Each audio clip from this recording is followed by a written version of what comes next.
দেহত মাহ হালধিৰ গোন্ধ আছিলেই পুনৰ যৌতুকৰ বাবে নবোৱাৰী হত্যা ৰাজ্যত পুনৰ সংঘটিত বোৱাৰী হত্যাৰ ঘটনা প্ৰথমে যৌতুক বিচাৰি অত্যাচাৰ তাৰ পিছত হত্যা এইবাৰ ঘটনাৰ স্থান তামুলপুৰ শান্তনু দাস নামৰ এইজন যুৱকে দীৰ্ঘদিন ধৰি পত্নীক যৌতুক বিচাৰি অত্যাচাৰ চলোৱাৰ অভিযোগ যৌতুক বিচাৰি পৰিয়ালৰ সৈতে মিলি শান্তনু দাসে পত্নীক অত্যাচাৰ চলোৱাৰ গুৰুতৰ অভিযোগ দুমাহ গৰ্ভাৱস্থাত পত্নীক হত্যাৰ অভিযোগ শান্তনু দাসৰ বিৰুদ্ধে দুৰ্ঘটনাত আঘাতপ্ৰাপ্ত হোৱা বুলি পত্নীক মেডিকেলতো ভৰ্তি কৰাই ৰাখিছিল এইজন শান্তনু দাসে কেৱল ইমানেই নহয়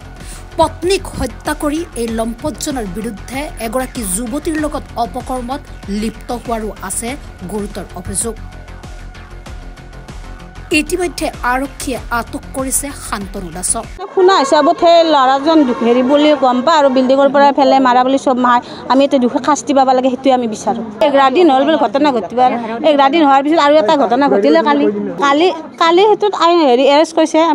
সৌহিদিনা ৰাজ্য জোকাৰি গৈছিল বোৱাৰী পংখী সন্দিকৰ হত্যাৰ ঘটনাই সেই ঘটনাৰ মাৰ নৌ যাওঁতেই পুনৰ অনুৰূপ ঘটনা তামুলপুৰত পুনৰ উদং হল এহাল পিতৃ মাতৃৰ বুকু পুনৰ স্বামী ঘৰৰ পৰা আহিল বিয়া দি উলিয়াই দিয়া জীয়ৰীগৰাকীৰ মৃতদেহ লক্ষণীয় হ'ব কি হ'ব আৰক্ষীৰ তদন্ত উচিত শাস্তি পাবনে হত্যাকাৰীয়ে পৰা বুলি আমি সেইটোকে ভাবি পেলাই মানে মেডিকেললৈকে গ'লোঁ ইয়াততো লগ নাপালোৱে ৰঙিয়াত গ'লোঁ ৰঙিয়াত সিহঁতে ইতিমধ্যে এডমিট কৰাইছে সিহঁতে আচলতে মৃত্যু তাই মানে জপিওৱা নাই কোনো কাৰণে সিহঁতে নিজে মাৰি পেলাইছে আমাৰ ছোৱালীটোক মাৰি পেলাইছে সিহঁতে যৌতুকৰ কাৰণে পৰকীয়া প্ৰেমৰ কাৰণে মোৰ ছোৱালীক মাৰি পেলাইছে মোক এই কাৰণে কোনো দিনে তাৰমানে ছোৱালীটো আহিলে মোক ঘৰত কয় দেউতা মোক কিবাকৈ বস্তুখিনি দি মই কিন্তু নিজে বেমাৰী অপাৰেশ্যন হ'ব পৰা নাই মই কি কৰিম কেনেকৈ বস্তুখিনি দিম মই সেইখিনি কথা বুজাওঁ কিন্তু বুজালেও নুবুজে ছোৱালী খালি মোক কয় মায়েও কয় মোক দেউতাও কয় ঘৰত কিন্তু প্ৰথমতে যেতিয়া ৰেজিষ্টাৰ কৰি দিওঁ তেতিয়া সিহঁতক তাৰমানে কোনো একো সম্পত্তি নালাগে যৌতুক নালাগে কিন্তু এতিয়া চব লগা হৈছে সিহঁতক কাৰোবাৰ লগত পৰকীয়া প্ৰেম হৈছে ইয়াত থানাৰ পৰাই মোৰ ছোৱালী একবাৰ উদ্ধাৰ কৰি লৈ গৈছে তাক পৰকীয়া প্ৰেম প্লাছ যৌতুকৰ কাৰণে মোক ঘৰত বইনাকক ধৰি গালি পাৰিছে 3 বাৰ গালি পাৰে কিন্তু মই ৰাইজৰ মানুহক জনোৱা নাই কাৰণ মোৰ সন্মানৰ কথা আছে যোৱাকেইটাই বইনাকক ধৰি গালি পাৰে সৌৰাকেইটাক একদম বেয়া ভাষাটো যিটো আছে বইনাকক ধৰি সেইটো কৈছে সেইটো ধৰি আৰু এই আজি মোটামুটি মোৰ ছোৱালী মৰা আজি 10 দিন 11 দিন হোৱাৰ লগে লগে সি বেলেগ ছোৱালীৰ লগত মদে মাংস খাই মানে পৰকীয়া প্ৰেমত লিপ্ত হৈ আছে তাতে দিছিলোঁ মই কিন্তু সাধাৰণ হিচাপে দিছিলোঁ কাৰণ মোৰ ছোৱালীটো তেতিয়া মই মৰা বুলি ভবা নাছিলোঁ মই যে মাৰিছে কিবা এটা হৈছে সিহঁতে মনততো সন্দেহ সম্পূৰ্ণ সিহঁতে পৰা বুলি কোৱাৰ পিছত মোৰ কাৰণ 6 বছৰে সেইখন বিল্ডিঙত চলিছে কিন্তু কোনোদিনে পৰিব নোৱাৰে আৰক্ষীৰ তদন্ত কেনেকুৱা হৈছে আৰক্ষীৰ তদন্ত ইমান এটা মই ভাল পোৱা নাছিলোঁ প্ৰথমতে কিন্তু যোৱাকালিৰ পৰা অলপ তেখেতসকলে আগবাঢ়িছে মই সেইটো কথা এৰেষ্ট কৰিছে নেকি ল'ৰাজন সেই সংক্ৰান্তত এৰেষ্ট কৰা নাই বেলেগ কাৰণতহে এৰেষ্ট কৰিছে যোৱাকালি সেই পৰকীয়া প্ৰেমত য'ত ধৰাত পৰিছে তাৰ পৰাহে এৰেষ্ট কৰিছে তাইৰ ৰাজে তাৰমানে তাক ধৰিছে ধৰি পেলাই থানাত গতাই দিছে আপোনালোকে কি বিচাৰে এতিয়া মই তাৰ মৃত্যুদণ্ড বিচাৰোঁ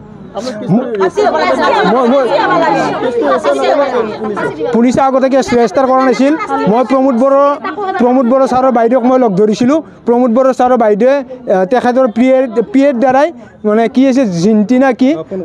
ফোন তাৰ দ্বাৰাই তেখেতৰ দ্বাৰা ফোন কৰিছিল SP-লৈকে SP-ক ফোন কৰাৰ পিছতে থানাৰ তদন্ত আৰম্ভ হয় মই ভালকৈ মই সেইটো কথা জানো প্ৰথমতে ৰেজিষ্টাৰ কৰা নাছিল মই আজি কি বাৰ আছিল 4 দিনৰ আগতে মই আহিছিলোঁ থানাত মই বোলো কেছ নাম্বাৰটো মই লৈ যাওঁ আজি দিছে মোক কিন্তু কেছ নাম্বাৰটো লৈ যাম সেই তাৰপিছত মই যেতিয়া আহিলোঁ মোৰ দাদা এজনে কৈছিল বোলে কেছ নাম্বাৰটো লৈ কি কেছ দিছে কি হোৱা নাই আমি চাই লওঁ কাৰণ ছোৱালীটো মৰি গ'ল সেনেকৈ কোৱাৰ পিছত মই কি ক'লোঁ আহিলোঁ অহাৰ পিছত মই চাওঁ যে অনলাইন চালে ছাৰে চোৱাৰ পিছতো কোনো কেছ ৰেজিষ্টাৰ হোৱা নাই মোক কৈছে কেছ ৰেজিষ্টাৰ হোৱা নাই যোৱাকালিটো দিছে মোক দিছে যে কিবা 308 নেকি যোৱাকালিৰ কেছটো দিছে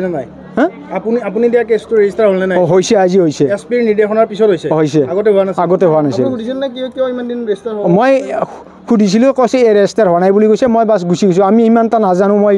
গাঁৱৰ মানুহ আমি কাম বন কৰি খোৱা মানুহ আমি ইমান পঢ়া পাতিৰো অভিজ্ঞতা নাই মই কি কৰিম সিমানটা মাথাই মোৰ সিদিনাখনে মই একো কৰিব নোৱাৰিলোঁ ছোৱালীটোক লৈ অহাৰ পিছতো কাৰণ মোৰ মাথাই চৰ্ট হৈ আছে মোৰ কাণ সমনীয়া ছোৱালী এটা মোৰ মৰি গ'ল তাকো প্ৰেগনেঞ্চি আছিল 2 মাহৰ একেলগে 2টা জীৱ হত্যা কৰি পেলালে একজনক নহয় এটা 2জনক হত্যা কৰি পেলালে ল'ৰাজন নহয় ঘৰৰ সকলোৱে লগ লাগি কৰিছে ল'ৰাজনেতো কৰিছে ঘৰৰ সকলোৱে লগ লাগি কৰিছে গোটেইকেইটা জড়িত আছে কিন্তু সিহঁতৰ বোৱাৰীজন নাই দিয়ক বোৱাৰীজন ঘৰত নাই বাকীকেইটা গোটেইকেইটা আছে কাৰণ গোটেইকেইটা থকাৰ পিছত ছোৱালী এজন বিল্ডিঙৰ পৰা পৰিলেও মৰিব নোৱাৰে কাৰণ তৎক্ষণাত আৰু কংকন ডক্টৰ ঘৰ ওচৰতে তাক নিয়া নাই অক্সিজেনৰ অভাৱত মৰা বুলি কৈছে ডক্টৰে কোন কোন জড়িত আছে নামকেইটা জানো মই জানো শান্তনু কুমাৰ দাস তাৰপিছত প্ৰদীপ কুমাৰ দাস গোলাপী ভৰালী দেজী দাস তাৰপিছত মনোজ দাস গোটেইকেইজন জড়িত আছে কাৰণ সিহঁতে গোটেইকেইজনে জানে আৰু মোক মেডিকেলত প্ৰথম দিনা মোৰ লগত ভালকৈ কথা বতৰা পাতিছে চব কৰিছে 2 নম্বৰ 3 নম্বৰ দিনৰ পৰা চব মোৰ পৰা আঁতৰত থাকে আমি কিবা খাইছোঁ না 10 পইচা মোৰ লগত আছে সেইবিলাক চিন্তা কৰা নাই মাক দেউতাকজনে কেনেকৈ গৈছোঁ আমি তাত গৈছোঁ কেনেকৈ হেৰি গৈছোঁ বেলেগক ভিক্ষা কৰিছোঁ আলহীৰ মানুহক যিগিলা খবৰ ল'ব গৈছে ভাই মোক অলপ পইচা দিছা মুখ্যমন্ত্ৰী কি হ'ব মুখ্যমন্ত্ৰী কম ছাৰে যাতে মোক ন্যায় বিচাৰ কৰি দিয়ে মোক ল'ৰাজনক মইতো ফাঁচি দিয়া বিচাৰোঁ শান্তনু দাস নামৰ ল'ৰা এগৰাকীক এৰেষ্ট কৰা বুলি শুনিছোঁ কি সংক্ৰান্তত এৰেষ্ট কৰিছে ঘটনাটো কেনে কৰিছে একচুৱেলি মানে যোৱা 19 তাৰিখে ৰাতি এটা ঘটনা হৈছিল শান্তনু মানে ৱাইফ কংকনা দাস ঠিক আছে বিল্ডিঙৰ পৰা পৰা বুলি তেনেকৈ আমাৰ থানাত জনাইছিল গতিকে আমি এইটো মানে এনকুৱাৰী কৰিলোঁ এনকুৱাৰী কৰাৰ পিছত মানে ছোৱালীজনৰ মানে দেউতা পৰা জানিব পৰা গ'ল এই যোৱাকালি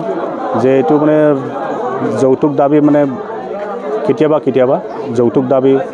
ঘৰৰ মানে ফাৰ্নিচাৰ চফা ছেট আৰু কিবা কিবি যৌতুক দাবী টাইপ মানে ডিমাণ্ড কৰে বুলি প্ৰথমে কোৱা নাছিলে আমাৰ ঠিক আছে গতিকে এই মানে এনকুৱাৰীত মানে এই বস্তুখিনি মানে পোৱা গৈছে ষ্টেটমেণ্টখিনি জবানবন্দীত মানে পোৱা গৈছে গতিকে আমি কেছটো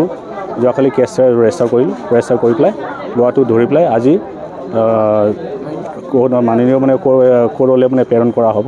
আৰু তাক মানে 2-3 দিনৰ ৰিমাণ্ডত আনি আমি ভালকৈ মানে এই ঘটনাৰ বিষয়ে সঁচাকৈ যদি মানে বিল্ডিঙৰ পৰাইছেনে না কেনেকৈ মাৰ্ডাৰ হ'ল না কেনেকৈ হ'ল এই বিষয়টো আমি জানিবৰ কাৰণে আমি 2-3 দিনৰ কাৰণে মানে ৰিমাণ্ডত আনিম কিমান দিন মানে লাগি মানে তাৰমানে কি মানে কথাটো ক্লিয়াৰকৈ কোৱা নাছিল না এইটো এক্সিডেণ্ট কেছ হ'ব পাৰে ঠিক আছে বা ফেমিলি মানুহ এইটো মানে আমাক কোৱা নাছিল যে এইটো যৌতুক দাবী আছে বোলে যোৱাকালি মানে আমাক জনাইছে আমি যেতিয়া নতুনভাৱে যেতিয়া ষ্টেটমেণ্ট এনকুৱাৰীৰ সময় যেতিয়া লৈছোঁ তেতিয়া ক'লে গতিকে আমি অন ডেট বেচিছ সেইটো বেচিছত আমি কেছ ৰেজিষ্টাৰ কৰিলোঁ নাই তেনেকৈতো